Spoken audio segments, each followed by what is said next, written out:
Hello, my friend. I hope you're living your most fearless life. If you're new to this channel, my name is Minnie Mac, and if you are new here, I do recommend that you go back and watch Atomic Habits Part 1 review before carrying on with this. If you're a returning viewer, thank you so much for coming back. Thank you for subscribing, liking, commenting. You know this helps the algorithm, which helps me. Thank you so much for your support. I love you so much. We have a little bit more to cover in this book. I'm really excited, so let's get started. Chapter 11, Walk slowly, but never backward. If you want to master a habit, the key is to start with repetition, not perfection. You don't need to map out every new feature of a habit. You just need to practice it. This is the first takeaway of the third law of behavior change. Make it easy. Repetition is a form of change. Every time you repeat an action, you are activating a particular neurocircuit associated with that habit, which means repetition is one of the most critical steps you can take to encoding a new habit. The habit line. In the beginning, point A, a habit requires a good deal of effort and concentration to perform. After a few repetitions, point B, it gets easier, but it still requires some conscious attention. With enough practice, point C, the habit becomes more automatic than conscious. Beyond this threshold, the habit line, the behavior can be done more or less without thinking. A new habit has been formed. The amount of time you have spent performing a habit is not as important as the number of times you have performed it. Chapter 12, the law of least effort. Trying to pump up your motivation to stick with your hard habit is like trying to force water through a bent hose.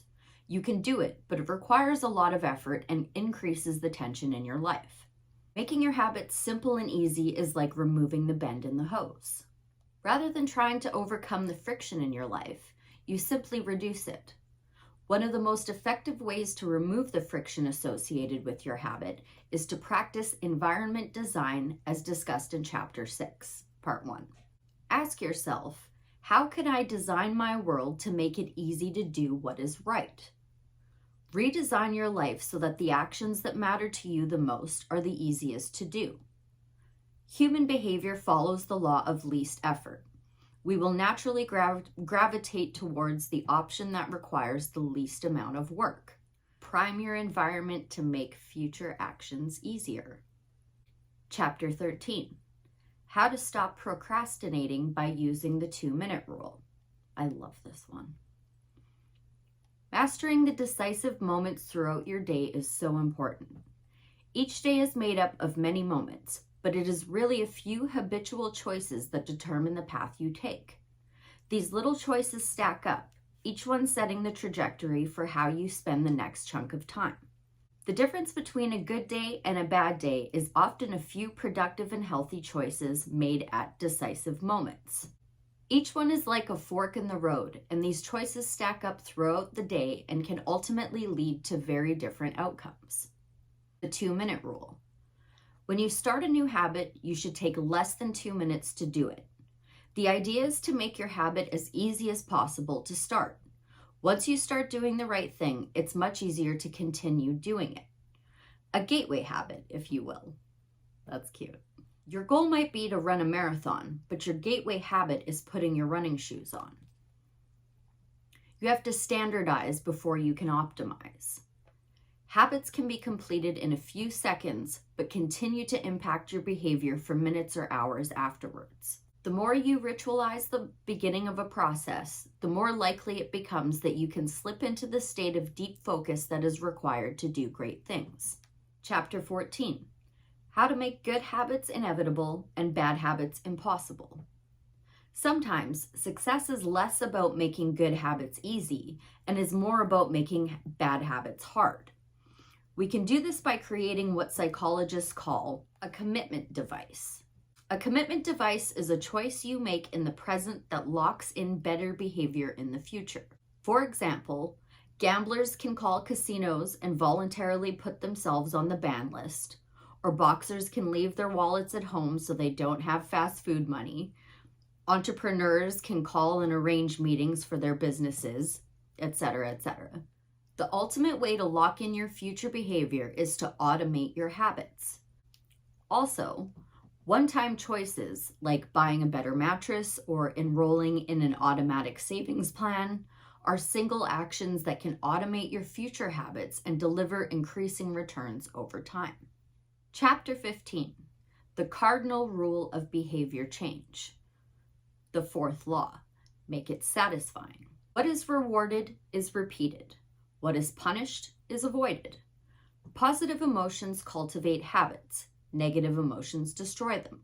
The first three laws of behavior change: 1, make it obvious; 2, make it attractive; and 3, make it easy, increase the odds that a behavior will be performed. This time, the fourth law of behavior change, make it satisfying, increases the odds that a behavior will be repeated next time. It completes the habit loop. However, there is a trick. We're not just looking for any type of satisfaction. We're looking for immediate satisfaction, because the cost of your good habits are in the present and cost of your bad habits are in the future. As a general rule, the more immediate pleasure you get from an action, the more strongly you should question whether it aligns with your long-term goals. The road less traveled is the road of delayed gratification. If you're willing to wait for the rewards, you'll face less competition and often get a bigger payoff. As the saying goes, the last mile is always the least crowded. But we all knew this. The trick is training yourself to delay gratification by working with the grain of human nature. The best way to do this is to add a little bit of immediate pleasure to the habits that pay off in the long run and a little bit of immediate pain to the ones that don't. It's worth noting that it is important to select rewards that reinforce your new identity rather than ones that conflict with it. Reward yourself with free time or positive reinforcement in simple bits. Change is easier when it's enjoyable. Chapter 16, how to stick with good habits every day. The mere act of tracking a habit can spark the behavior to change it. Recording your last action can initiate the trigger to do the next one. Use X's on your calendar or keep a food log, etc. It will remind you to act again. Doing this will 1, create a visual cue to remind you to act. 2, it is inherently motivating because you see the progress you are making and you don't want to lose it. And 3, it feels satisfying whenever you record another successful instance of your habit. Furthermore, habit tracking provides visual proof that you are casting votes for the type of person you wish to become, which is a delightful form of immediate and intrinsic gratification. The key to this is to never miss 2 in a row. Missing once is an accident, missing twice is the start of a new habit. This is a distinguishing feature between winners and losers. Anyone can have a bad performance, bad workout, bad day at work, but when successful people fail, they rebound quickly. Be careful though. As Charles Goodhart said, when a measure becomes a target, it ceases to be a good measure. Measurement is only useful when it guides you and adds context to a larger picture, not when it consumes you. Chapter 17, how an accountability partner can change everything. Create a habit contract to hold yourself accountable. A habit contract is a verbal or written agreement in which you state your commitment to a particular habit and the punishment that will occur if you don't follow through. Then you find 1 or 2 people to act as your accountability partners and sign off on the contract with you. The inversion of the fourth law of behavior is make it unsatisfying. We are less likely to repeat a bad habit if it is painful or unsatisfying.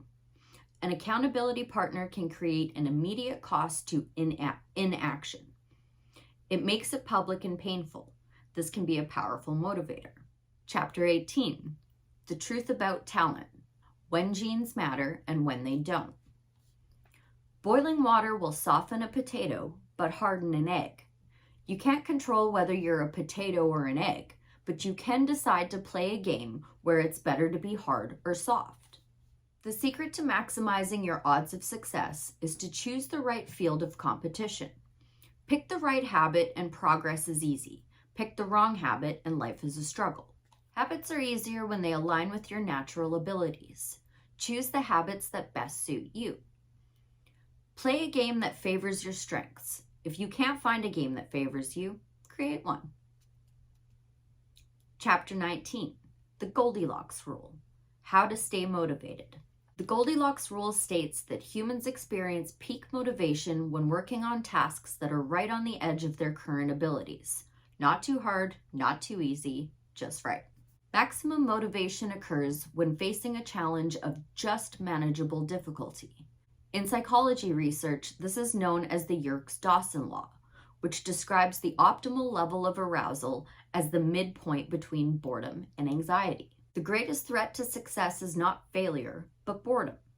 As habits become routine, they become less interesting and less satisfying. They get boring. Anyone can work hard when they feel motivated. It's the ability to keep going when the work isn't exciting that makes the difference. Professionals stick to the schedule. Amateurs let life get in the way. Chapter 20, the downside of creating good habits. Habits create the foundation for mastery. They are necessary, but not sufficient. What you need is a combination of automatic habits and deliberate practice. Habits plus deliberate practice equals mastery. Don't become complacent. Establish a system for reflection and review. James Clear does an annual review each December, tallying his habits over the year. He also reflects on progress by answering 3 questions. 1, what went well this year? 2, what didn't go so well? And 3, what did I learn? 6 months later, he does an integrity report with 3 questions to revisit his core values and to find out whether or not he's been living in accordance with them. 1, what are the core values that drive my life and work? 2, how am I living and working with integrity right now? 3, how can I set a higher standard in the future?